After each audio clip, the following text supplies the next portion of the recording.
दोस्तों, welcome back to last moment tuition. तो इस वीडियो में हम समझने जा रहे हैं अपने एएम पावर कैलकुलेशंस को।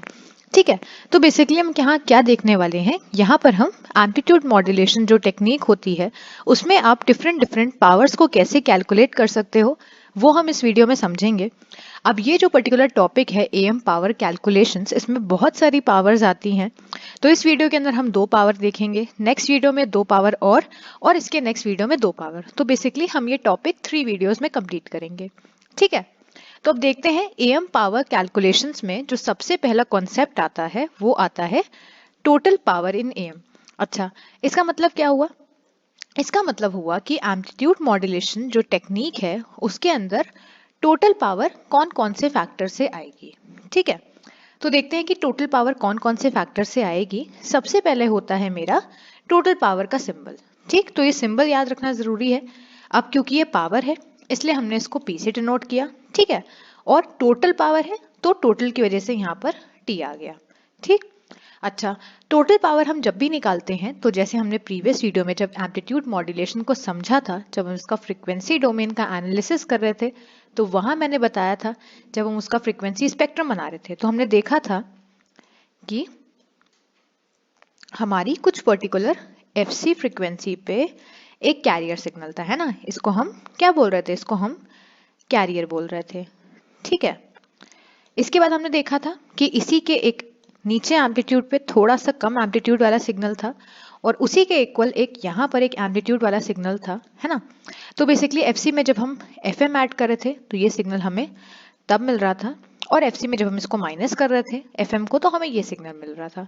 ठीक है, तो इसको हम बोल रहे थे अपना लोअर साइड बैंड एलएसबी, इसको हम लोग बोल रहे थे अपना अपर साइड बैंड, और ये था हमारा कैरियर। तो वहां हमने देखा था कि हमारे एएम के अंदर बेसिकली 3 कंपोनेंट्स होते हैं। एक होता है कैरियर, एक होता है लोअर साइड बैंड और एक होता है अपर साइड बैंड। तभी मेरा जो एएम का टेक्निक है उसको हम लोग डीएसबी एफसी बोलते हैं, है ना। जब हमने अपने एएम का इंट्रोडक्शन पढ़ा था तो वहां पर हमने देखा था कि हम अपने एएम को डीएसबी एफसी बोलते हैं। डबल साइड बैंड क्योंकि अपर साइड बैंड और लोअर साइड भी हम यूज कर रहे हैं और फुल कैरियर यूज कर रहे हैं, कैरियर को सप्रेस नहीं कर रहे हैं। ठीक है, तो अब क्योंकि एएम के अंदर ये तीनों कंपोनेंट्स प्रेजेंट हैं, इसीलिए जब हम टोटल पावर को कैलकुलेट करेंगे, उसको सॉल्व करेंगे, तो हमें तीनों कंपोनेंट्स की वजह से जो पावर होती है वो निकालनी पड़ेगी। तभी हमने यहाँ लिखा है कैरियर पावर, ठीक है, plus power in upper side band plus power in lower side band. तो तीनों कंपोनेंट्स की वजह से ही पावर जो निकलेगी वो हमारी टोटल पावर कहलाएगी। ठीक है, अच्छा, एक इम्पॉर्टेंट कॉन्सेप्ट जो हमने समझा था, बेसिकली क्या होता है, पावर कैसे निकालते हो आप? अभी किसी भी अगर आपको वैल्यू की पावर निकालनी है तो उसके लिए आपको फॉर्मूला लगाना पड़ता है v²/r, है ना। ये फॉर्मूला लगाना पड़ता है, हमारी पावर का ये फॉर्मूला होता है। ठीक, या तो I²R। फिलहाल अभी हमें इतना जानने की जरूरत थी, इतना समझो कि पावर का फॉर्मूला होता है v²/r। ठीक है, तो इसी से रिलेट करके यहाँ पर हम समझते हैं, यहाँ पर बेसिकली जो V होता था ये आरएमएस वोल्टेज कहलाता था। अगर हम रेजिस्टेंस के एस्पेक्ट में बात करें कि अगर हमने एक रेजिस्टेंस के अक्रॉस अगर हमें पावर निकालनी है तो उस केस में हम फॉर्मूला लगाते थे v²/r का। ठीक है, जहां पर जो V होता था वो होता था RMS voltage root mean square voltage का स्क्वायर डिवाइडेड बाय r, मतलब रेजिस्टेंस का। ठीक है, अच्छा, उसी कॉन्सेप्ट को हम यहाँ इंटर रिलेट करते हैं तो हम वही चीज यहाँ लगा रहे हैं। यहाँ बेसिकली जब हम कैरियर पावर निकाल रहे हैं तो हम E² कैरियर अपॉन R कर रहे हैं, प्लस देखो इस चीज से कंपेयर करो, plus E² USB/R plus E² LSB/R। अच्छा, अब ये E² कैर, E² USB और E² LSB क्या है? जिसे वहां पर RMS वोल्टेज होता था, यहाँ पर ये आरएमएस वैल्यूज हैं। तो ये बेसिकली कैरियर की आरएमएस वैल्यू हो गई, ये मेरी अपर साइड बैंड की आरएमएस वैल्यू हो गई, और ये मेरी लोअर साइड बैंड की आरएमएस वैल्यू हो गई। ठीक है, आर जैसे यहाँ पर रेजिस्टेंस डिनोट कर रहा था, है ना, उसी तरह से यहाँ पर जो आर होगा वो रेजिस्टेंस डिनोट करेगा। तो बहुत बार पेपर में इसके ऊपर क्वेश्चन आ जाता है कि आपको टोटल पावर निकालनी है और ये सारी कंपोनेंट्स आपको दिए होते हैं, उस केस में आप सिर्फ वैल्यूज रख सकते हो और स्क्वायर करके डिवाइडेड बाय आर करके इसको सॉल्व कर सकते हो। याद रखने वाली बात यह है कि यहाँ पर आरएमएस वैल्यू ही रखना, बहुत बार आपको पेपर में क्या होता है, पीक वैल्यू दी होती है, तो वहां भी हम समझेंगे कि कैसे हम आरएमएस और पीक वैल्यू के बीच में अपना रिलेशन को डिराइव कर सकते हैं, जो भी हम समझने वाले हैं। ठीक है, फिलहाल अभी हमारे पास टोटल पावर के 3 कॉम्पोनेंट्स है, carrier power, power in upper side band and power in lower side band. ठीक, अब आता है सेकंड, जो आता है कैरियर पावर। तो अब देखो, हमने टोटल पावर निकाल ली है ना, टोटल पावर हमने देख लिया कि टोटल पावर क्या है, carrier power, power in upper side band, power in lower side band. अब हम क्या करेंगे, अब हम एक एक पावर को इंडिविजुअली देखेंगे। मतलब इस वीडियो में हम कैरियर पावर पढ़ेंगे, नेक्स्ट वीडियो में हम power in upper side band और power in lower side band पढ़ेंगे, या फिर इन शॉर्ट हम पढ़ेंगे पावर इन साइड बैंड। ठीक है, क्योंकि दोनों की पावर इक्वल होती है। तो देखते हैं हमारी कैरियर पावर क्या होती है। कैरियर पावर को हम पी से डिनोट कर रहे हैं, जैसे कि हम टोटल पावर को पी ऑफ टी से डिनोट कर रहे थे। ठीक है, तो इसको हमने पी सी से डिनोट कर दिया। ठीक है, तो अभी हमने देखा पी सी क्या है मेरा, E square car upon R, जहां पर ई कैर क्या है, R M S value of carrier. ठीक है, अच्छा एक इंपॉर्टेंट चीज यहाँ पर हम समझते हैं, एक एग्जाम्पल लेते हैं। बेसिकली सपोज करो हम यहीं पर एग्जाम्पल ले लेते हैं वी आर एम एस। ठीक है, इसी का एग्जाम्पल लेते हैं जो मैंने वी बताया, आर एम एस वोल्टेज का।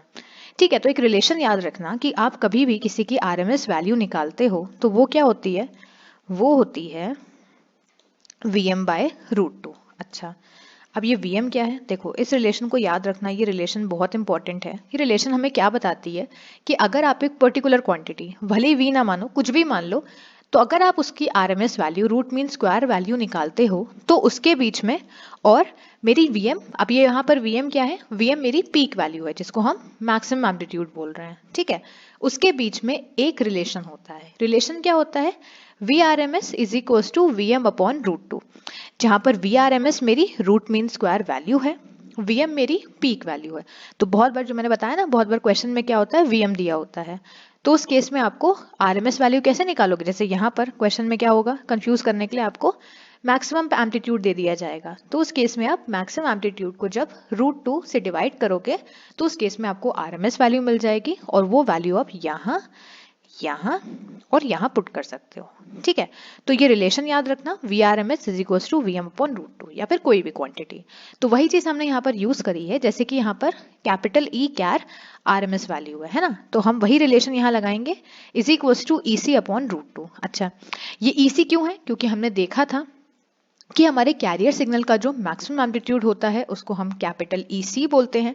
अगर हम मैसेज सिग्नल की बात करें तो उसका मैक्सिमम एम्पलीट्यूड ई एम कहलाता है ना, ये तो हम लोग देख चुके हैं।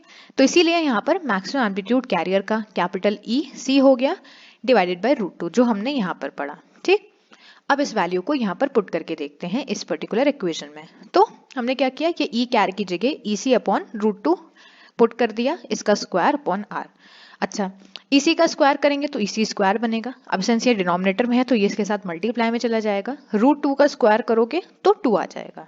ठीक है, तो ये हमें मिलती है हमारी carrier power PC which is EC square upon 2R। तो ये मैंने बताया भी था कि जब भी आप कैरियर पावर निकालते हो तो वहां पर कंफ्यूज मत होना, उस केस में आपके डिनोमिनेटर में 2 आता है। ये हमने जब न्यूमेरिकल्स किए थे तो मैंने ये चीज बताई थी कि वहां पर आपके डिनोमिनेटर में 2 आता है, और ये EC समझ लेना, ये EC आपकी RMS वैल्यू नहीं है, ये EC आपकी पीक कैरियर का एम्पलीट्यूड है। ठीक है, जो हम लोग उसका वेव फॉर्म जब पढ़ रहे थे, ऐसे ऐसे जो मेरा कैरियर का वेव फॉर्म बन रहा था ना, जब हमने AM पढ़ा था तो हमें देखा था कि ये जो पर्टिकुलर वैल्यू होती है ये होती है मेरी E ऑफ C, तो आपको यही EC की वैल्यू रखनी है यहाँ पर, और अगर आपको RMS वैल्यू दी होगी तब आपको ये फॉर्मूला लगाना है। ठीक है, तो कंफ्यूज मत होना, RMS वैल्यू दी होगी तो डिवाइड में सिर्फ R आएगा, पीक वैल्यू दी होगी तो डिवाइड में 2R आएगा।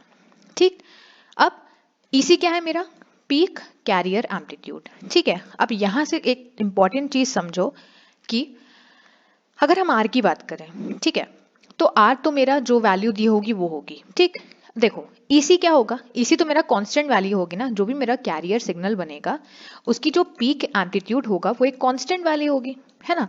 तो अगर हम इस पर्टिकुलर क्वांटिटी को कंपेयर करें तो बेसिकली मेरी जो ये कैरियर पावर आती है ये कांस्टेंट आती है, ये जो पावर होती है ये चेंज नहीं होती है। तो यहाँ से हम ये समझ सकते हैं कि सिंस हमारे आर की भी एक पर्टिकुलर वैल्यू होगी, फिक्स वैल्यू होगी, 2 तो मेरा कांस्टेंट ही है और ईसी पे मेरा पर्टिकुलर वैल्यू ही मुझे दिया होगा, है ना, मैक्सिमम एम्पलीट्यूड का, तो ईसी पे मेरी कांस्टेंट हो गई। तो ये पूरा टर्म का कांस्टेंट होने की वजह से मेरा कैरियर का पावर भी कांस्टेंट हो जाता है, ठीक है।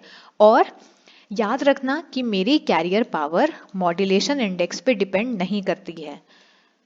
कैसे पता? क्योंकि हम इस क्वेश्चन में भी देख सकते हैं, इस फॉर्मूले में कहीं पर आपको m दिख रहा है, नहीं दिख रहा है, इसका मतलब आपकी कैरियर पावर m पे डिपेंड नहीं कर रही है, मॉड्यूलेशन इंडेक्स पे डिपेंड नहीं कर रही है, ठीक है। तो इतनी चीज समझने वाली थी यहाँ पर।